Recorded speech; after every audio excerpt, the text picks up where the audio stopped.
Tonight on The Conversation, Jamaica's growth, global shocks, and a year of decisions. Economist Keenan Falconer joins me as we unpack what's shaping the nation's next move.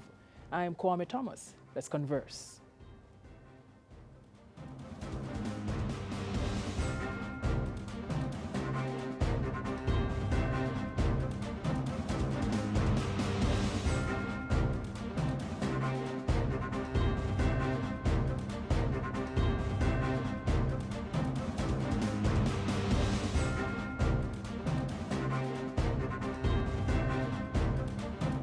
Keenan, welcome to The Conversation. How are you? Hey, thank you so much for having me, Kwame. I'm well. You? So, can't complain so far. So we're looking at Jamaica's economy in light of what's happening globally, and a number of things are shaping up now. So we're in a precarious position. Consumer confidence is rebounding. But is that based now on fundamentals or just the usual election year lift? Well, I think both. That confidence that we saw would have really been premised on the fact that we were expected to recover in the quarter that just ended at the end of March, because burial happened and then we had 2 consecutive quarters of decline, but things were looking up. The second quarter after that was less of a decline than the first one. So we were starting to normalize now to get back to where we were before. But as we have seen, the trade regime in America has sort of thrown a lot of things out of kilter. And I don't think that that has been fully reflected in people's sentiments right now, because it's so volatile, it's so capricious, it changes by the second, essentially. We can't predict it. Something can happen tomorrow and it just throws everything off. So you know as well as I do that financial markets, any market is so sensitive to new information. And it's basically being released now at the speed of light. So you have this survey again in another quarter and you probably find that the same sentiments are not reflected. So, well, that's a lot to consider, because especially in light of what you said now, there's some level of volatility or uncertainty because President Trump is back in office. We see some amount of tension, especially between China and the global south, that's kind of simmering now. What are some of those additional ripple effects, in addition to what you have said? What are some of those ripple effects that Jamaica might face in terms of trade, in terms of remittance, in terms of cap markets? So let's talk about remittances and tourism receipts. Now, when you make it more expensive for Americans to purchase products by putting on all of these tariffs, right? They're importing all of these things and they have an additional fee attached to it. That might depress consumer spending. And now in America, consumer spending accounts for somewhere between 65 and 70% of total economic activity. So when that goes down, people have less disposable income, people can't spend on discretionary items like traveling, they can't, it goes back to remittances and tourism receipts because people choose not to travel.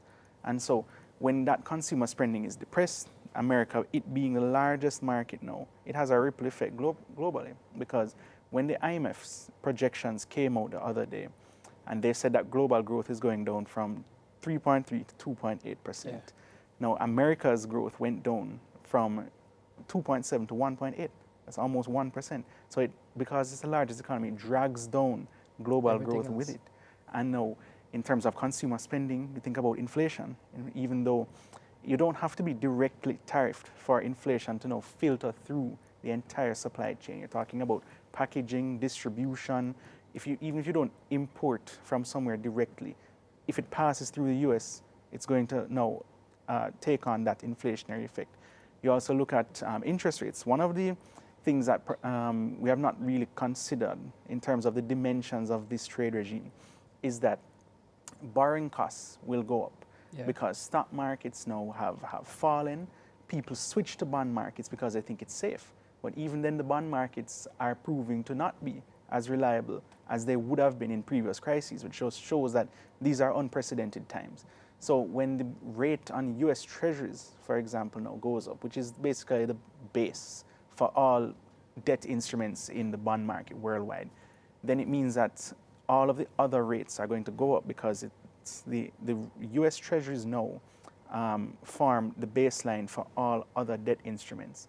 And then that means higher borrowing costs, not only for the US, but also for Jamaica, which is why even when you have credit ratings, for example, they're inversely proportional to the rates that you would have on bonds. So having a higher credit rating now at least gives you more room. That's when we talk about buffers. We can talk about buffers next. How does Jamaica navigate this situation as a small island developing state? Well, I wouldn't just leave it as a small island developing state, but an open market that's dependent on trade. Yeah. How do you propose that we navigate that water? Well, you speak to exporters and they really only have one of two options, the main options. They're either going to now export less in terms of volume, or they want to decrease their prices. Either way, export revenue declines. But in order to absorb that shock now, by not having to contemplate either of those two options, they are now going to probably try to refine their own business operations in other areas, see where they can cut costs, where they can optimize business processes and things like that. So it really provides an opportunity for them to now rethink and to rejig all of what they do in terms of business and how they're going to access new markets. Persons have been speaking about global South-South cooperation. We've been talking about nearshoring as an option, now bringing those operations from some of those countries who are likely to be at a greater disadvantage than we are to now take advantage of our tariff rates, because ours is now comparatively less compared to some of those countries that had it in a more punitive and onerous manner, because they ran higher surpluses, whereas we ran a deficit with the US. So we got a flat baseline of 10%. But there are other structural reasons why nearshoring is not, or I should say it has not been pursued before in the past, because, or to the great extent that we would want it to. And that is not just because of cost and geographical advantages, other bottlenecks and hindrances to doing business that makes it just inefficient to operate. And I don't think we have really cleared all of that yet. So we're still not equipped to capitalize on the advantages that you're speaking of? Not fully right now. So tell me now, we want to look a little bit at climate shocks. These are now regular as opposed to the rarity with which they presented themselves in the past. How should that reshape our fiscal expectations as well as eventually voter priority? Because we're in an election year. Yeah, I mean, we have built up buffers when it comes on to climate resilience, and especially in the area of finance. So, you'll recall that we have a 5-layered structure for disaster risk financing in Jamaica. So, we have at the bottom and it's inversely proportional, meaning compared to the severity of the event and the frequency of the event. So more severe events that are less frequent will now access higher levels of finance, and that is now where your CAT bond from the World Bank would fall. That is where your contingent credit claim from the Inter-American Development Bank falls. We also have another line of insurance from the Caribbean Catastrophe Risk Insurance Facility. And now at the bottom, which is for more frequent events like excess rainfall, you're talking about your usual flooding or landslides and things like that, not like a Cat 5 hurricane. So at the bottom now you have the National Natural Disaster Fund, which is one of the sub-accounts of in the consolidated fund. That's just like your regular savings that you put aside.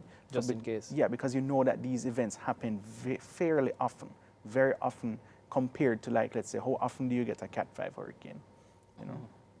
So now we're looking at it, and especially in light of what you spoke about in terms of the tension, Jamaica tends to be dependent to some extent to some great extent on either remittance or tourism. Do you think we're in a position where we are saying we're over-dependent on tourism now to the extent that we have not sought to diversify the other areas of the economy to be able to deal with these pressures that we're now faced with? Yeah, definitely, because, I mean, you just have to look back at COVID. The reason why we declined so precipitously was because of the fall off in tourism. And likewise, the reason why we were able to recover so quickly was also because of tourism. So we had a V-shaped recovery only driven mostly by that one industry. And there are so many other spin-offs in that industry, where not just the direct shock in terms of employment was now materialized, but also indirectly so many people, so many households who depend on tourism, they were just not able to cope.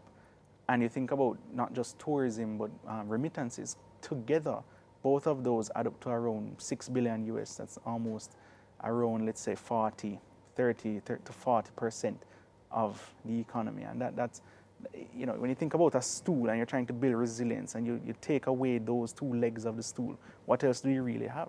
There's not much that will drive in terms of foreign exchange receipts. We have, at the moment, there are maybe only 5 industries that will garner 200 million US per year, right? Tourism is obviously one of them, and then you have others, agriculture, maybe mining, and a few in the BPO sector. Yeah. But it's not resilient enough to withstand, any potential shock, because if something shocks tourism, then the ripple effect is felt throughout the economy. Right throughout. All right, so we're going to our first break now, but when we come back though, I want you to just give us an idea as to how much more resilient we are now, or is it a case whereby we're just hopeful? I just want to remind you that you are watching The Conversation, where I'm speaking with economist and now social commentator, Mr. Keenan Falconer. We'll be right back after these messages. How long do we have? Like 2 minutes? Yeah, about 2 minutes.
Welcome back to The Conversation. Just before we went to the break, I'm sitting and I'm thinking to myself that a decade ago, we were significantly more exposed, but I mean, I don't have the numbers to the extent that you would have. The question is, are we genuinely more resilient now, or are we just more hopeful?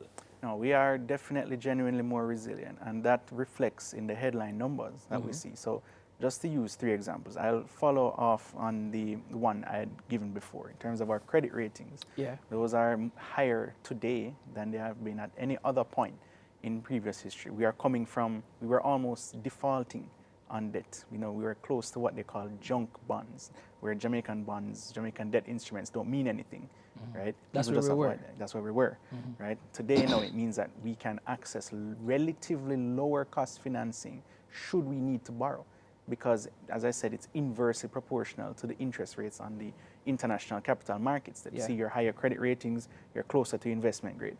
That's one. The second one is NIR. NIR now being over 5 billion US is the first time in history it has achieved that zenith. We're coming from a situation where NIR was negative every single year from 1976 to 1992, right? That means that if you earned no money and you needed to import something, you couldn't, right? Now, if we earn no money, we can import something for the next year, next 48, 49 weeks, if we got no more foreign exchange during that time. And the third one now is our debt to GDP. At 65%, it's the lowest in about 50 years. What that means is that you have now opened up fiscal space where your interest costs are now forming progressively a lower and lower percentage of all the money that you spend in a single year that is budgeted for everything. In the past, you just imagine that you earn $100 and 70 of it is gone just on repaying somebody else money that you owe them. Now it's only about, say, $15.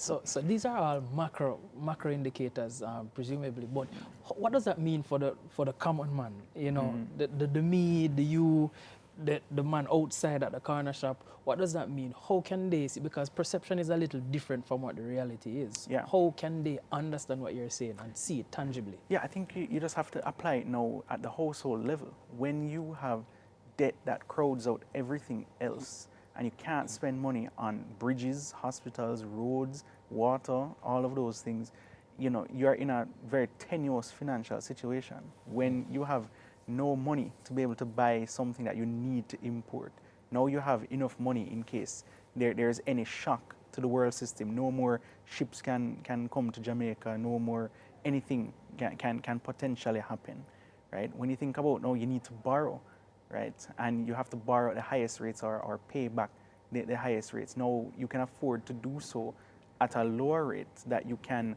direct and divert those funds to something else. So applied to the household, we realize that Jamaica's household is in a better position, which redounds to the benefit of the person on the street. Yeah. It's everybody's tax dollars, well over $1 trillion of our taxes, are now going towards things that will benefit people more immediately than in the past. Because when you take 70% of that and having to pay back something, you don't benefit from it. But now, you know, you can benefit more from upgrades in road infrastructure, from things, garbage collection, school buses, and things like that. Now, it's easy to take for granted that those are, persons will say, you know, those are things that should have been happening already. And that's very true. Yeah. But to show you how bad a position we were in, those things were just not happening.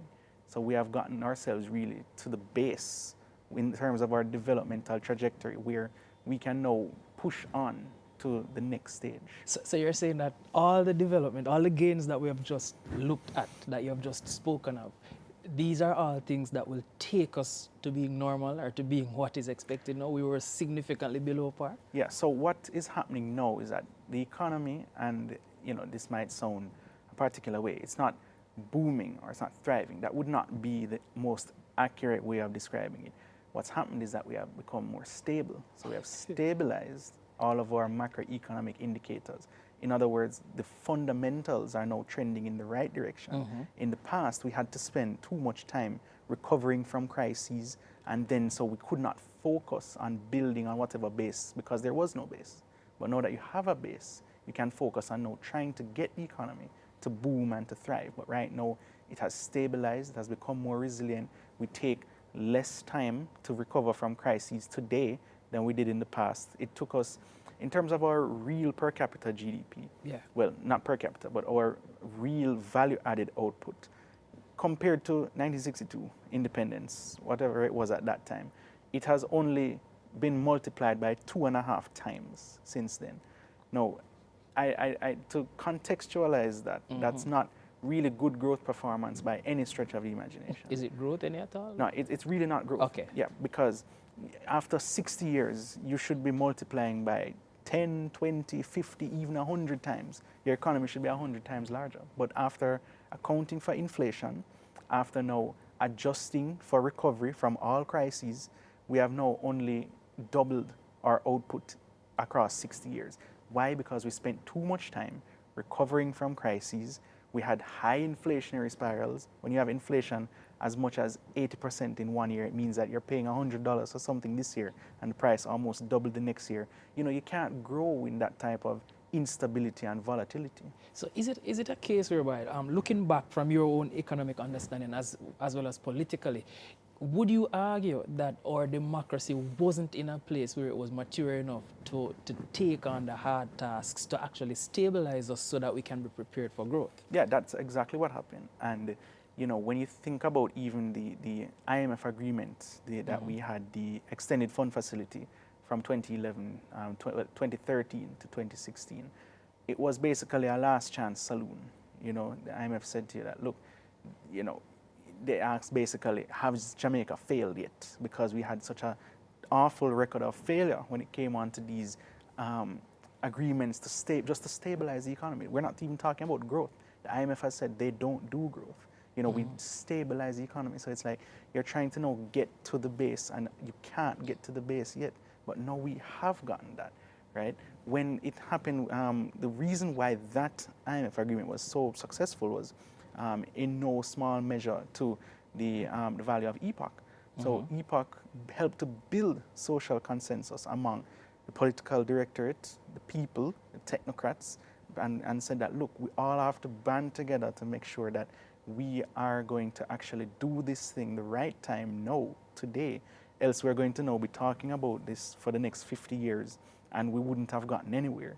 So now we have made gains in the last 10 to 15 years because we did not make gains in the previous 50 years before that.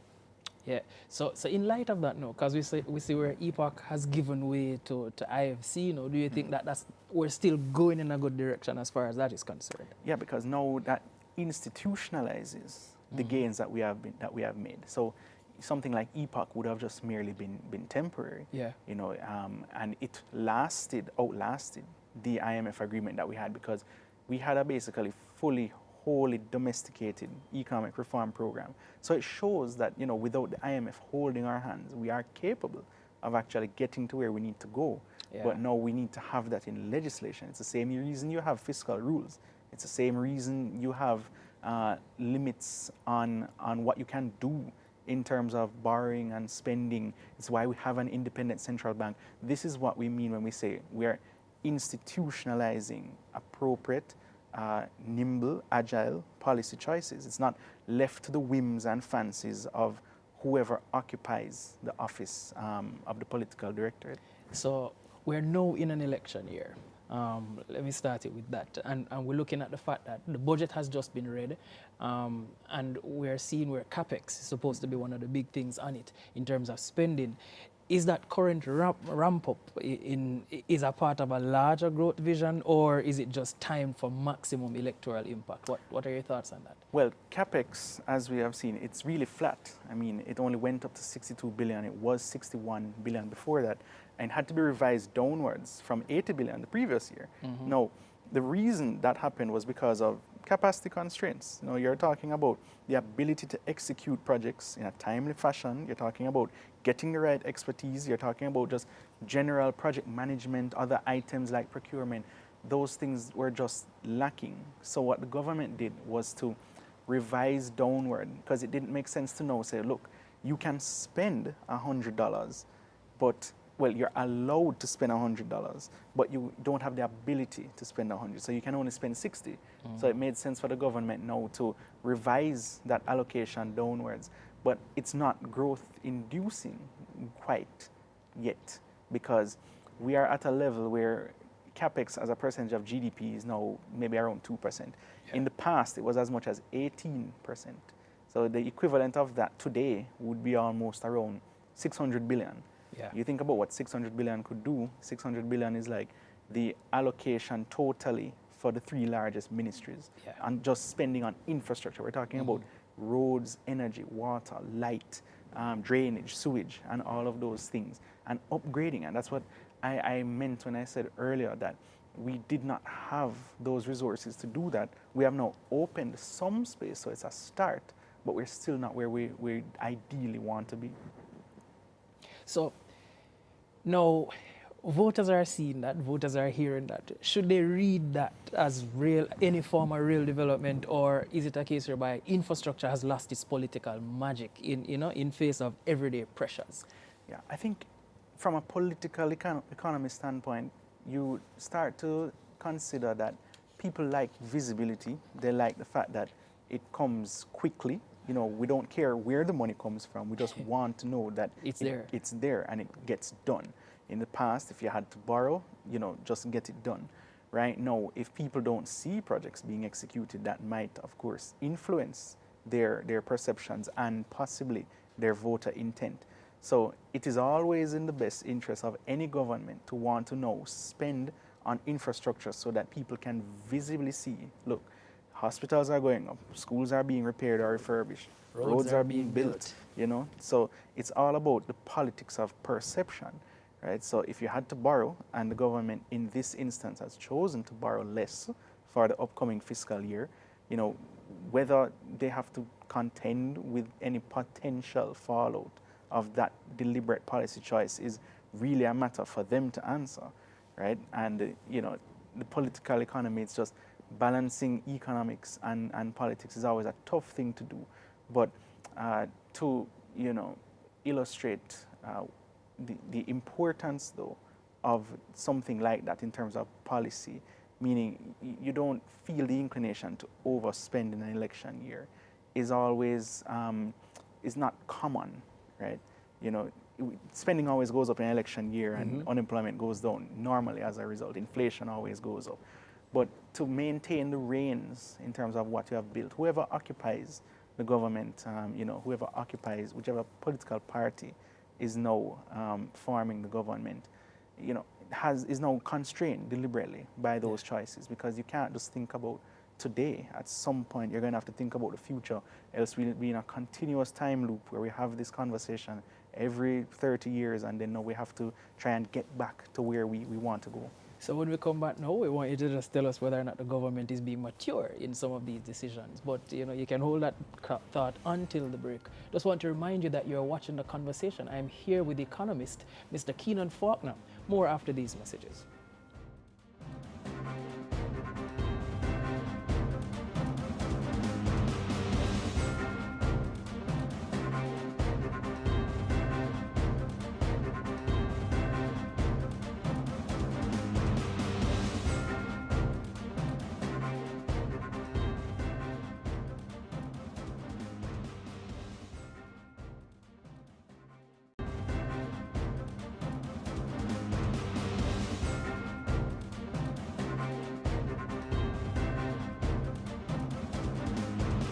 To the conversation. So the question that has been on my mind, though, Keenan, even just before the break, is whether or not, so I asked you about the democracy first, but now we're looking at the administration. Do you think that this government is mature in its outlook, mature in its composure?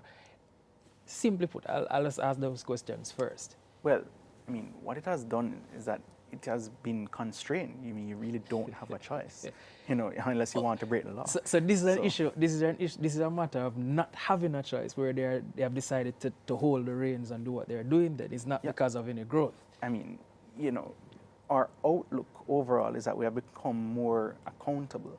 So we hold our leaders more accountable.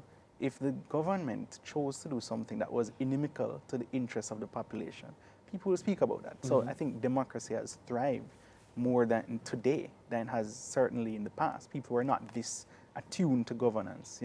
If the government now decides to run a deficit larger than it is allowed to, or it does something with our finances that it should not do, then there will be pushback, right? So the government has just chosen to follow its own laws. Both political parties were involved in actually setting that legislation, so therefore neither of them have an incentive to break it.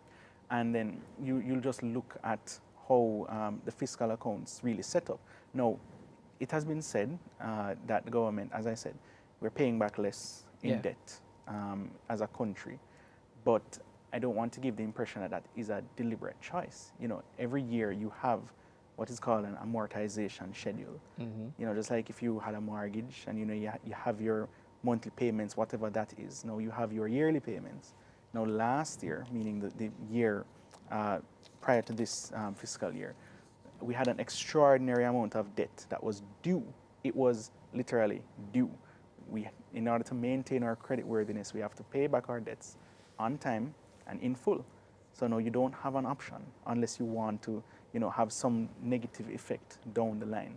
So now whatever the government had to repay this year, which was substantially less, it was only because that is what was due, not that the government chose to repay less. So am I to understand then that the discipline, quote unquote, that we have seen and the growth that we have been experiencing is not necessarily as a result of deliberate actions where I'm holding myself as a government accountable and I'm taking these steps, but it's actually forced from external shocks or external things where you have to put legislation in place, you have to be handheld a little bit. How should we gauge that? I mean, we have become better at achieving consensus. So I think that is really the difference. Now, both in terms of inter-party consensus and consensus with the broader society. But with the broader society, we're having lower voter turnouts and all of those things, though. So how do they add up? Well, I think that apathy is really just based on the perception, that neither party is the same, and why should I bother to vote if I don't see any improvement in my personal material circumstances? But that's at the level of the individual voter. If we're talking about society in terms of the cohesion that we were able to demonstrate at the worst of times when we had our IMF agreement, that's not something that has really been replicated prior to that or in any other dispensation. So that is a relatively new thing in terms of a new phenomenon for us, where we now understand what is at stake, and we now are clear in terms of what we need to do in order to achieve this desired outcome. Now that we're here, and coincidentally in an election year, people want to know, okay, we have spoken about stability and resilience and fiscal consolidation, but we want more. And I think the people, at this time do deserve more, because, we are about to hit our debt target. For example, we just set a debt target in line with what many other countries set it. 60% is thought to be that benchmark. But then is it really a magical number? When you get to 60, what do you do, right? So that is now for both parties who are vying for political office to demonstrate to the people that this is what our plan is for the next 5 years, to move us from stability to growth.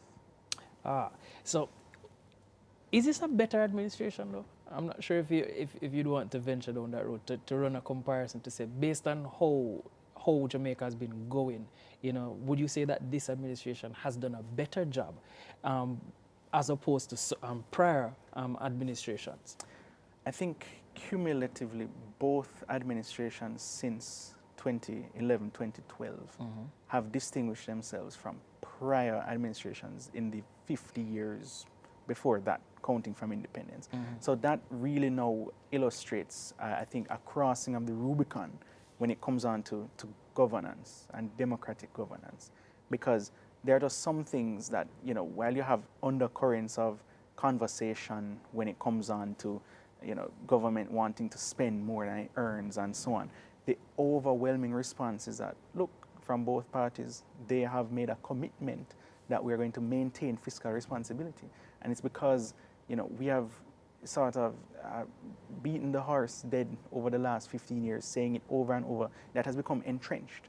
So now neither party, I don't expect, certainly in the future, that any party that forms a government will renege on that promise essentially to the Jamaican people.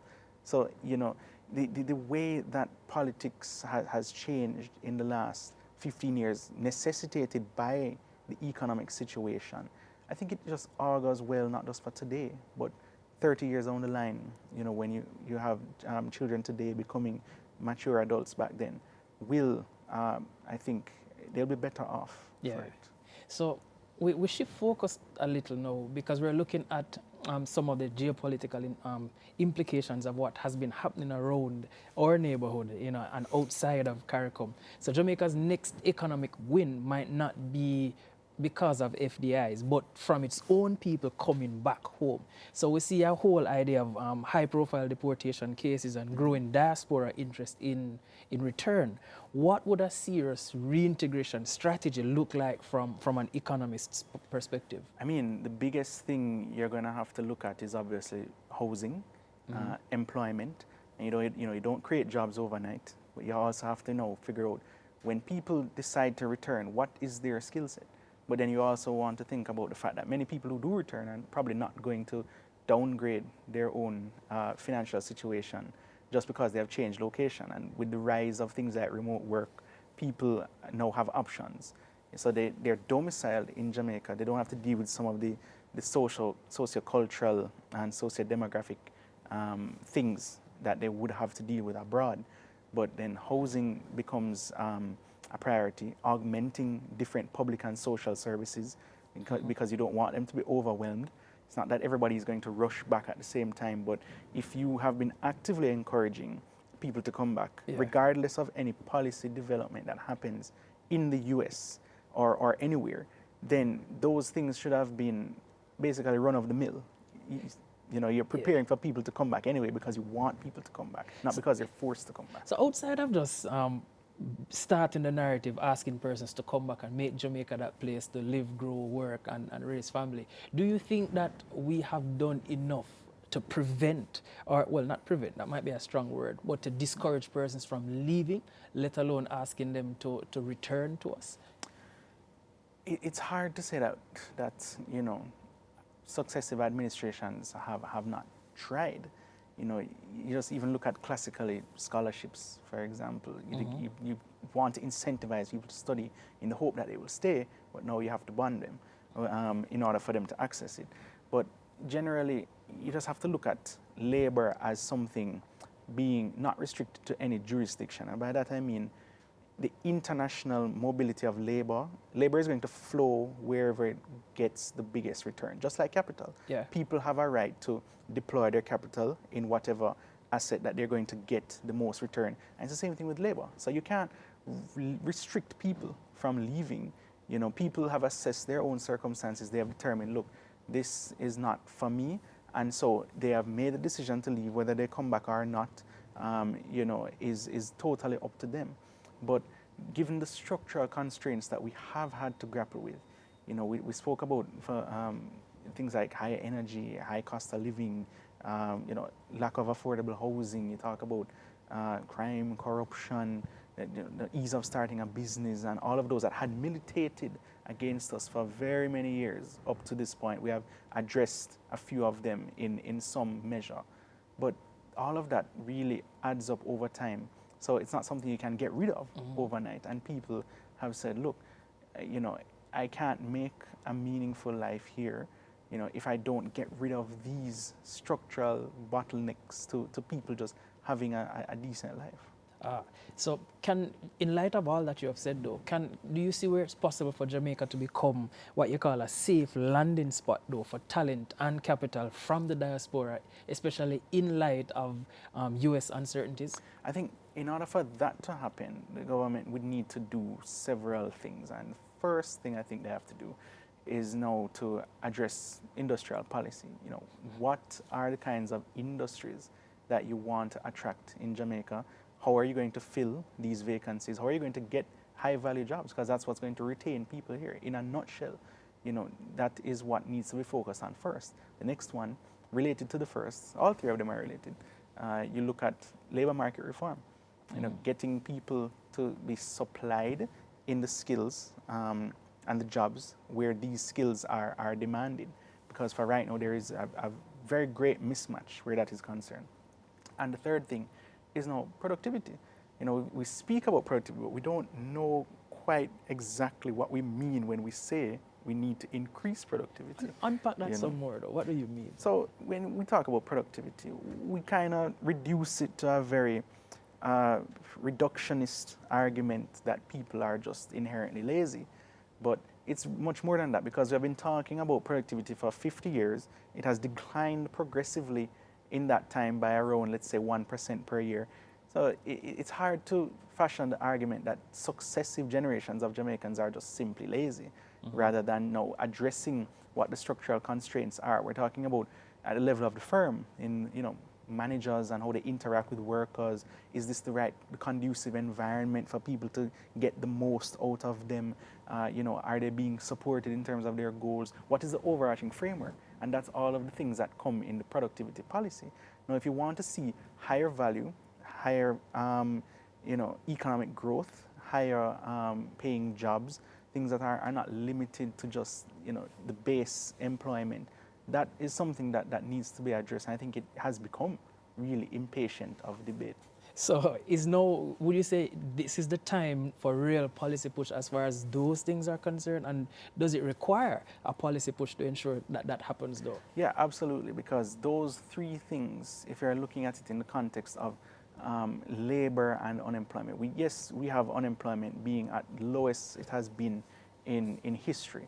Right? And it won't get much lower than this, because many persons Now, we are operating what is called a tight labor market, meaning that almost everybody who has the skills demanded by the labor market is currently working. The persons who are not working are only frictionally unemployed, meaning they're moving between jobs. But then raising the level of education, we can't get anywhere with a labor profile of 60% of the labor force just simply does not have any qualification, any certification for the jobs that they are doing. And right, you and I who have a university degree, we are in a very privileged subset of that population of only 15%. Just think about that, 225,000 people who are in the labor force of 1.5 million have a university degree. Not saying that you need a university degree for all jobs that you do, but it's just to say that the higher level of training and education that is needed to actually drive economic growth is one of those things that also needs to be addressed first. So we're not ready now. So when we come back, that's a simple question to answer, whether or not we're ready for all the things that we're asking for.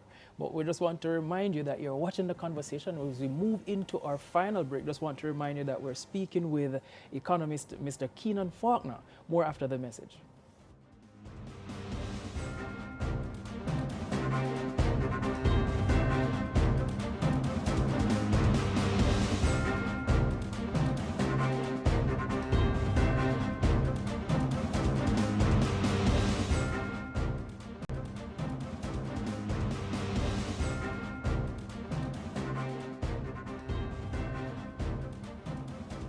Welcome back to the conversation. So just before the break, we started, in the middle of the break, something came to mind, and I'm thinking about it now, that since we have gained independence to know, all our struggles was to put us at zero because we were already in the red. Yeah. And so we are now at zero, pretty much.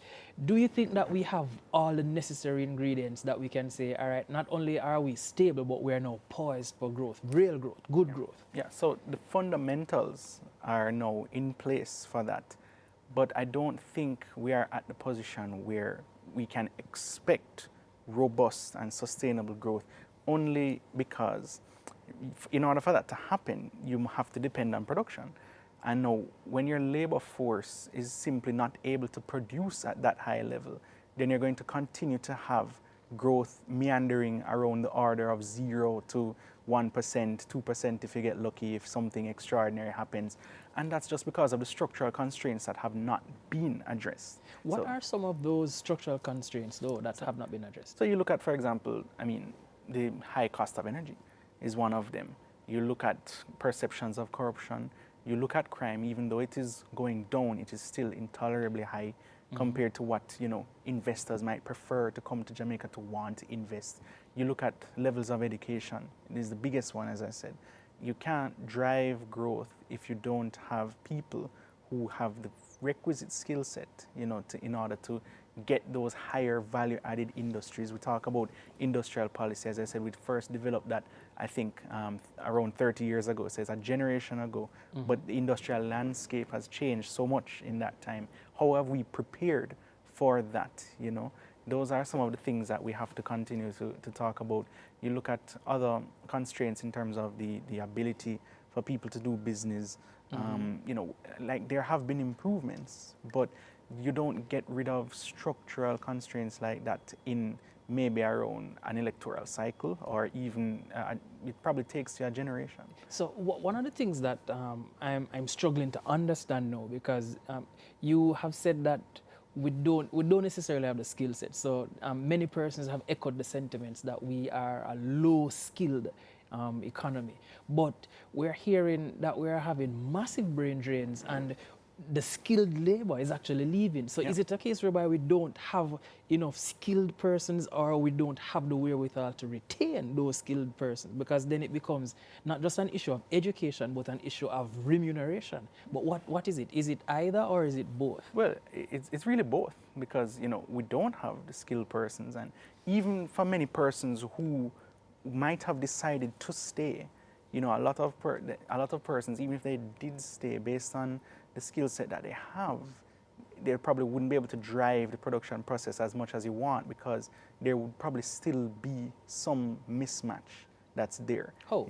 In terms of, let's for example look at some jobs like engineering. You can't get certain engineering jobs. You know, there are other things that you might have studied that have an overabundance in terms of the profession, so you can't get into that profession, you can't add value to the profession, so you go to places where that is now going to be remunerated accordingly.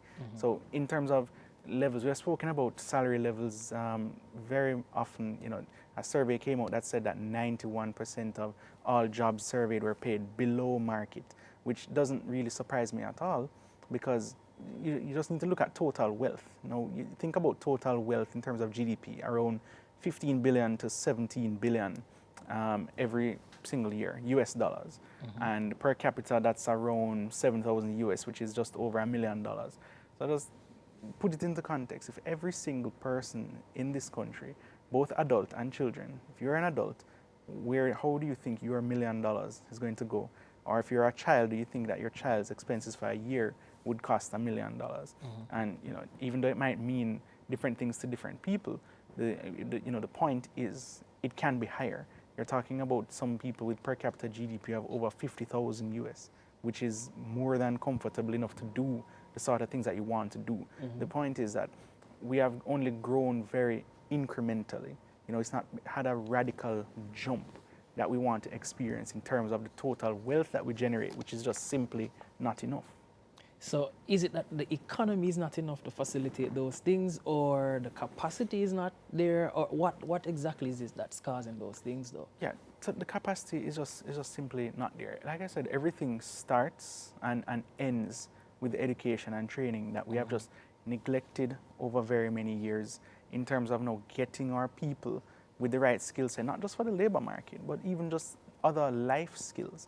You know, you want people to, when you're a small economy, right, and you're as small as Jamaica, every single person who operates in that economy must be so highly specialized that you can't afford to do without them. But no, we are seeing that even in the public sector, for example, it has been said that you could go without a third of the current workers in the public sector and still achieve the same output.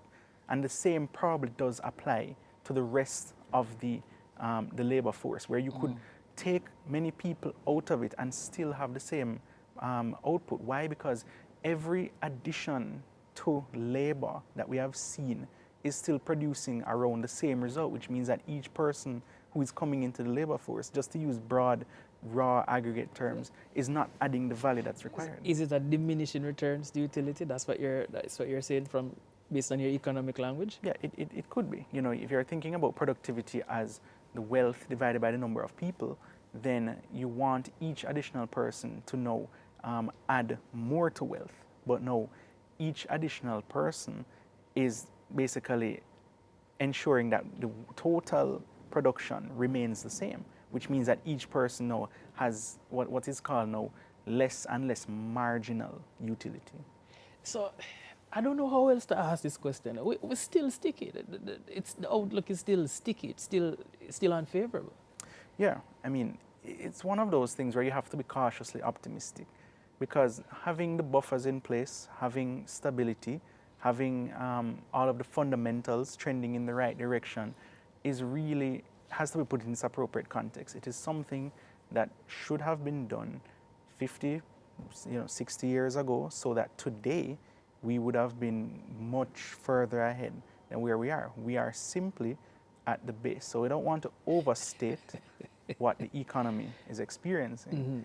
Right? We want to appropriately contextualize it that, look, this is what's happening. It's positive. And we're it's just good. about normal. Yeah, we're just about normal. You know, there are countries, that they'll celebrate low inflation, they celebrate low unemployment, they celebrate high growth, because those things, they mean something, right? But it has to be now towards a further end. What is the development plan for Jamaica that either political party can articulate as they see best? Where do you want to see Jamaica 5 to 10 years from now in terms of human capital development and broader human development. So if looking at it now, localize it now to this administration, because we're going, like we said, we're going into an election at some point in time this year before, or by or before September. So legacy and leverage and who can own this growth story. If this administration is to win a third term, what must it do differently, so that we can move from growth stats to what you can call tangible inclusion? Well, they have already illustrated the Aspire program, which it looks good, sounds good on paper in terms of what you want to achieve, because you have to be necessarily aspirational. You have to have a roadmap, but now getting there is the bigger part. So you have the plan, that you want to execute, but now how do you get there? So each letter has a different pillar that has been elaborated on. But when the rubber hits the road, how do you want to practically implement some of these things? And we just have this implementation deficit that, we're not short of plans, we're not short of growth, development plans and everything since independence. But no, how do we ensure that we actually get there this time? But no, if it changes the conversation, what it does at least is provide us with the benchmark for how we should reference these things in the future. So I don't expect that 5 years from now, that 10 years from now, even let's say next year, that we will still be speaking about the economy is stable, the economy is resilient, right? That is something that is, it must now go without saying. Yeah. Yeah. Wow. So how can we now reconcile what we call the fiscal discipline, of multilateral partners with the urgency of local development, especially for returnees and for vulnerable groups, the vulnerable groups among us? So on the point of fiscal discipline, as I said, these things must not operate in a vacuum. It must be towards some end. So having gotten there now, where our finances are in a sustainable manner, you can't really ensure that the fiscal will contribute to development unless and until you have growth. And right now, we don't spend enough on the growth enhancing activities. Suggestions have been made that you can reallocate here and there, but you're just moving around the money. We want to ensure how do we get the pie to be bigger, right? So getting the pie to be bigger means that growth is the biggest enabler, it's the biggest creator of fiscal space. You don't get fiscal space by merely moving things around. As I gave the example earlier with the capital expenditure, if capital expenditure was at the levels that it had been in the past, we would be spending around 600 billion on just infrastructure alone. Yeah. And that's when you're going to see the difference. You don't see growth of 0, 1, and 2%. You see growth when it's like 5%, 6, 7, 8, 9, 10, right? So in order to now feel it, because persons have said, look, they are saying that the economy is growing, but we're not feeling it. And, that is a valid justification, a valid observation for persons to say, look, we're not feeling it. You don't feel it until you have no radically, take it by the scruff of the neck kind of thing and just change the way that you do things. But you need to have more space than is currently being afforded now. All right, so I won't ask you about space as we are pretty much at the end of the program. But in a campaign cycle that's dominated by roadworks and rhetoric, typically, what kind of bold people-first economic idea would you wish to see taking center stage as we close? So, it's hard to say in the context of an election, with being a couple months out. You want projects and programs and policies to come through within the next 3 months, which is very difficult to happen from an administrative standpoint. I just want to see that both parties, jostling for the position of the seat of government, will just make a commitment to the Jamaican people that, look, we have your genuine circumstances at heart. And I just really believe a lot in education. You have to speak to the long term. Tell us now how you plan to improve your people. That's it. You're not in government just for any other reason but to make the circumstances of people's lives better, both materially and sustainably for the long term. Be honest and look long term. That's what you said. Yeah, be honest and look long term. All right, Mr. Falconer, thank you very much for sitting and having this conversation. So, and that's it for this episode of The Conversation with our guest, Mr. Keenan Falconer, public commentator and economist. Such a riveting conversation, so be sure to follow us on all our social media platforms at Ceen TV. We'll see you next week, same time, same place. And on behalf of the entire Conversation production team, I'm Kwame Thomas. Take care.